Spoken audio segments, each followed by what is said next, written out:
Hi guys, இன்றைக்கி குயிக்காக ஒரு சட்னி ரெசிபி பார்த்துடலாம். கடாயில் ஒரு ஸ்பூன் எண்ணெய் ஊற்றி 2 ஸ்பூன் உளுத்தம்பருப்பு போட்டு பொன்னிறமாக ஆனத உடனே 2 பல் பூண்டு, 1 இன்ச் அளவுக்கு இஞ்சி, 1 பச்சை மிளகா, 1 கொத்து கருவேப்பிலை, 1 வெங்காயம், 1 தக்காளி சேர்த்து நல்லா வதக்கி எடுத்துக்கலாம். ஒரு அரை இன்ச்சுக்கு புளி வச்சு வதக்கிக்கோங்க ஒரு 2 நிமிஷத்துக்கு. இப்போ ஒரு கை புதினா சேர்த்து நல்லா வதக்கிக்கோங்க. எல்லாம் சேர்த்து ஒரு 3 நிமிஷம் வதக்கி எடுத்து ஆற வச்சிடலாம். அது கூடவே ஒரு காஞ்ச மிளகாவும் 2 சில்லு தேங்காவையும் குட்டி குட்டியாக கட் பண்ணி வதக்கிக்கோங்க.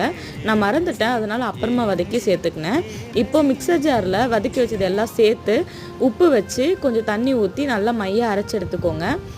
தாளிப்புக்கு ஒரு குழிக்கரண்டி எண்ணெய் ஊற்றி கடுகு போட்டு தாளித்து சட்னியில் கொட்டிடுங்க.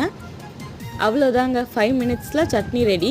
இதை ட்ரை பண்ணி பாருங்கள், டேஸ்டியாக இருக்கும், குயிக்காகவும் பண்ணிடலாம். தேங்க்யூ கைஸ், பாய்.